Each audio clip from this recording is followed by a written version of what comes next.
नमस्कार दोस्तों, स्वागत है आपका हमारे YouTube चैनल प्राचीन जीवन सार पर।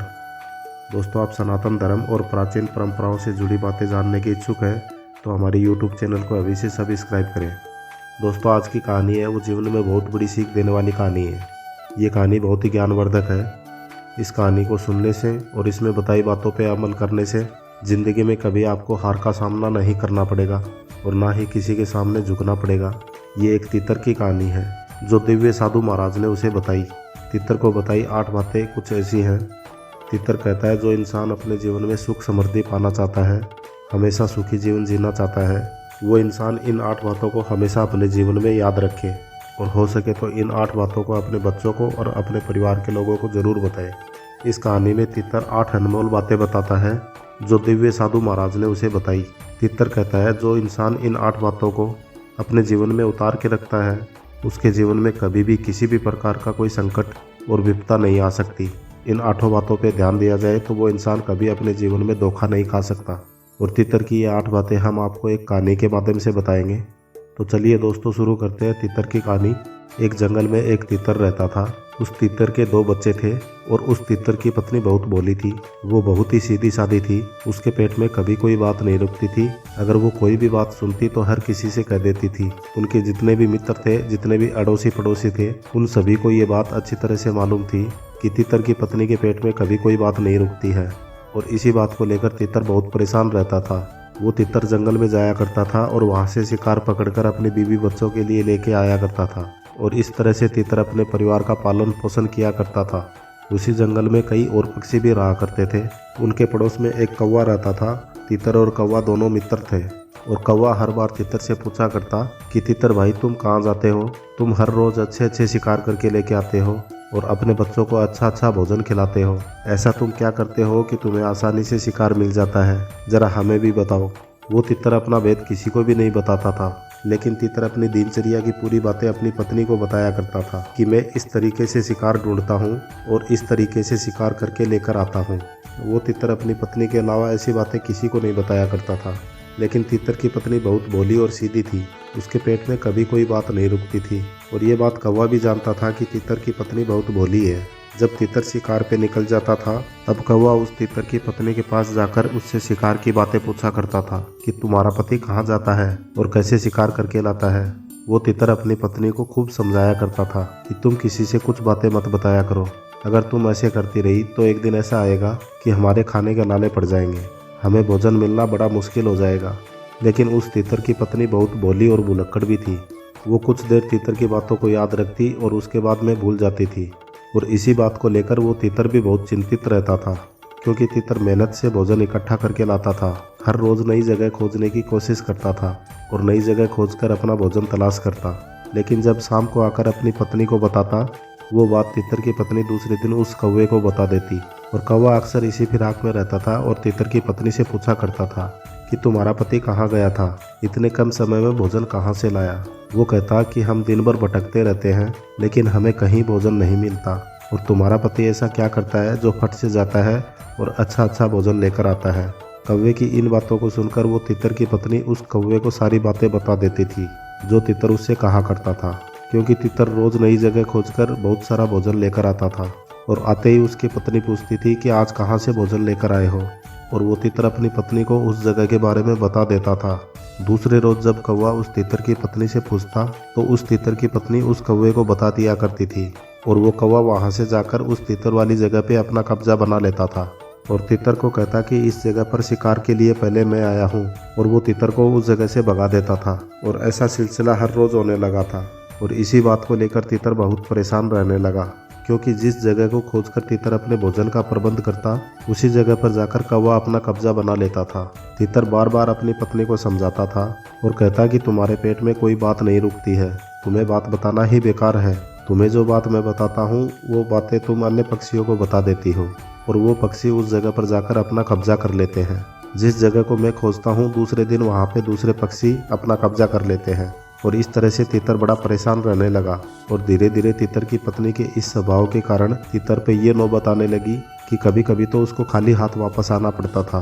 और इस तरह से तीतर को अपनी पत्नी और बच्चों को भोजन खिलाना भी बड़ा मुश्किल होने लगा, क्योंकि तीतर जिस नई जगह को खोजता वहाँ पे कौवा अपनी जगह बना लेता था और तीतर को उस जगह पर शिकार करने नहीं देता था।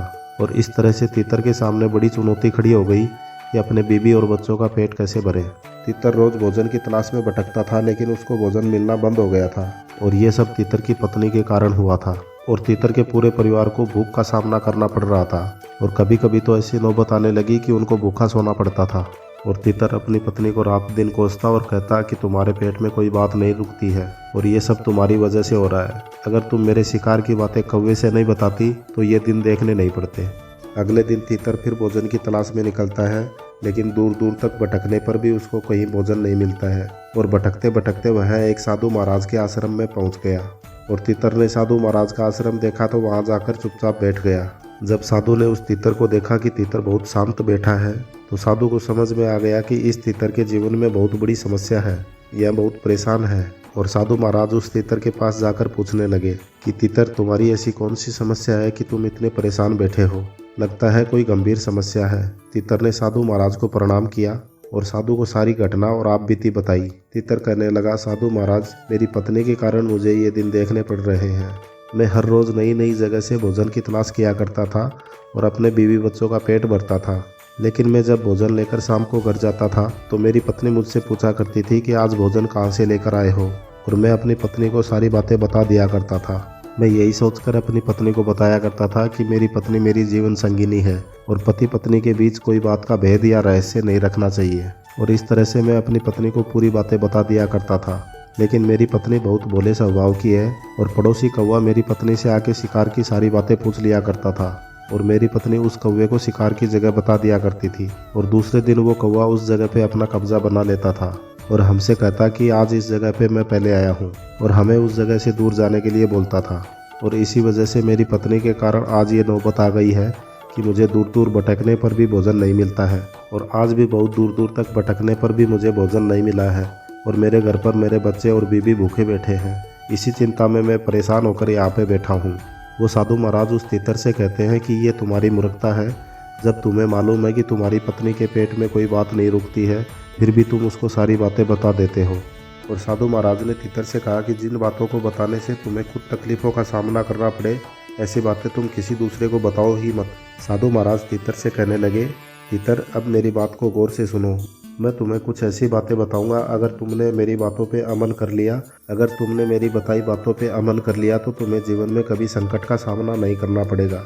सबसे पहले साधु महाराज तीतर को बताते हैं अपनी मजबूरी और कहते हैं, अपनी मजबूरी किसी को मत बताना, चाहे वो पत्नी हो, पुत्र हो या कितना भी घनिष्ठ मित्र हो। अपनी मजबूरी कभी किसी को मत बताना। अगर आप अपनी मजबूरी किसी को बताते हो तो सुनने वाला आपकी मजबूरी का हमेशा फ़ायदा उठाएगा, हमेशा आपको नीचा दिखाने की कोशिश करेगा। इसलिए अपनी मजबूरी कभी किसी को नहीं बतानी चाहिए। दूसरी बात साधु महाराज तीतर को बताते हैं और कहते हैं कि तीतर, जो बात मैं अब बताने वाला हूँ वो बहुत ही खास बात है, इसको अपने जीवन में हमेशा याद रखना। और साधु महाराज तीतर को दूसरी बात बताते हैं और कहते हैं कि अपने भूतकाल की गलतियाँ और अपने भविष्य की रणनीति कभी किसी को नहीं बतानी चाहिए। ये दोनों बातें कभी किसी को नहीं बतानी चाहिए।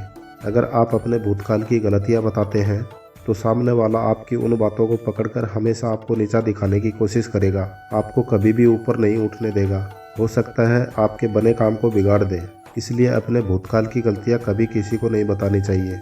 अगर आप भविष्य की रणनीति दूसरों को बताते हैं तो सामने वाला उसके अनुसार रणनीति तैयार कर लेगा और आपको कभी भी जीतने का मौका नहीं देगा और आपको हमेशा परास्त होने का खतरा बना रहेगा। इसलिए अपने भविष्य की रणनीति किसी को नहीं बतानी चाहिए। तीसरी बात साधु महाराज तीतर को बताते हैं और कहते हैं, अपने घर की बातें कभी किसी को नहीं बतानी चाहिए। आपके घर में जो भी बातें होती हैं या पति पत्नी की जो भी बातें होती हैं या परिवार के साथ में बातें होती हैं, और अपनी पारिवारिक बातों को कभी बाहरी आदमी को नहीं बतानी चाहिए। अगर आप अपने घर की बातें दूसरों को बताते हैं तो आप अपने समाज में मान प्रतिष्ठा को खो बैठोगे। आप कभी भी अपने समाज में ऊंचा उठकर नहीं बोल पाओगे। सामने वाला आपके घर की बातों को सुनकर मौके का फ़ायदा उठाएगा। इसलिए अपने घर की बातें कभी भी किसी को भूल के भी नहीं बतानी चाहिए। और फिर चौथी बात साधु महाराज उस तीतर को बताते हैं अपनी कमाई का जरिया। अपनी कमाई का जरिया कभी किसी को नहीं बताना चाहिए। आप कहाँ से कमाई करते हो और कहाँ से भोजन का इंतज़ाम करते हो, कभी किसी को नहीं बताना चाहिए। अगर आप अपनी कमाई का जरिया सामने वाले को बताते हैं तो हो सकता है आपकी कमाई का जरिया ख़त्म ही हो जाए और हो सकता है सामने वाला आपकी कमाई पर ही अधिकार जमा ले।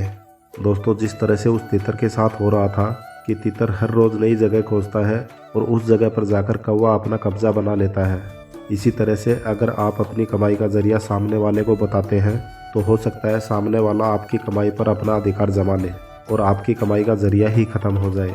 इसलिए अपनी कमाई का जरिया कभी किसी को नहीं बताना चाहिए। आप क्या करते हैं क्या नहीं करते हैं कभी किसी को नहीं बताना चाहिए। 5वीं बात साधु महाराज तीतर को बताते हैं। साधु महाराज कहते हैं कि अपनी कमज़ोरी और अपनी ताकत कभी किसी को नहीं बतानी चाहिए। अगर आप अपनी कमज़ोरी किसी को बताते हैं तो सामने वाला आपकी कमज़ोरी का फ़ायदा उठाएगा। अगर आप अपनी ताकत दूसरों को बताते हैं तो सामने वाला आपकी ताकत का तोड़ निकाल सकता है और वो आपकी ताकत को ख़त्म कर सकता है। इसलिए अपनी कमज़ोरी और ताकत भी कभी किसी को नहीं बतानी चाहिए। कितना भी घनिष्ठ मित्र हो, कितनी भी नज़दीकियाँ हो, कभी भी अपनी कमज़ोरियाँ और अपनी ताकत किसी को नहीं बतानी चाहिए। फिर 6ठी बात साधु महाराज उस तीतर से कहते हैं, कभी भी अपने मित्रों और शत्रुओं के बारे में किसी को नहीं बताना चाहिए। अगर आप किसी को बताते हैं कि फला आदमी मेरा मित्र है तो हो सकता है भविष्य में सामने वाला आपकी मित्रता ही ख़त्म कर दे और आपके मित्र को आपका ही शत्रु बना दे। इसलिए अपने मित्र के बारे में कभी किसी को ना बताएं। अगर आप अपने शत्रुओं के बारे में किसी को बताते हैं तो हो सकता है सामने वाला आपके शत्रु के साथ जा मिले और आपके शत्रु का बल और भी अधिक हो जाए। इससे आपको ही अधिक खतरा हो सकता है। इसलिए कभी भी कोई भी संकट आ जाए अपने मित्रों और शत्रुओं के बारे में दूसरों को नहीं बताना चाहिए। फिर साधु महाराज उस तीतर को बताते हैं ज्ञान और समझदारी। साधु महाराज कहते हैं, अपना ज्ञान और सलाह बिना ज़रूरत और बिना समय के ना दें।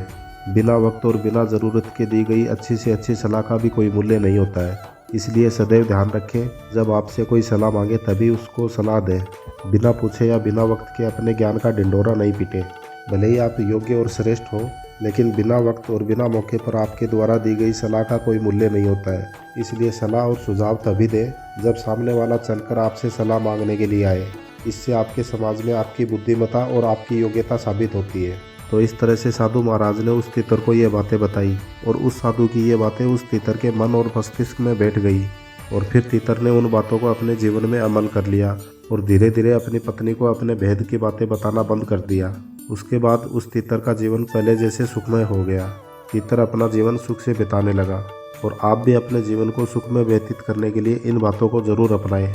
दोस्तों, उम्मीद करते हैं आपको ये कहानी बहुत पसंद आई होगी और ऐसी ही अच्छी अच्छी जानकारियों के वीडियो देखना पसंद करते हो तो इस चैनल को अभी से सब्सक्राइब करें और बेल आइकॉन को प्रेस करें। मिलते हैं अगले वीडियो में, तब तक के लिए धन्यवाद।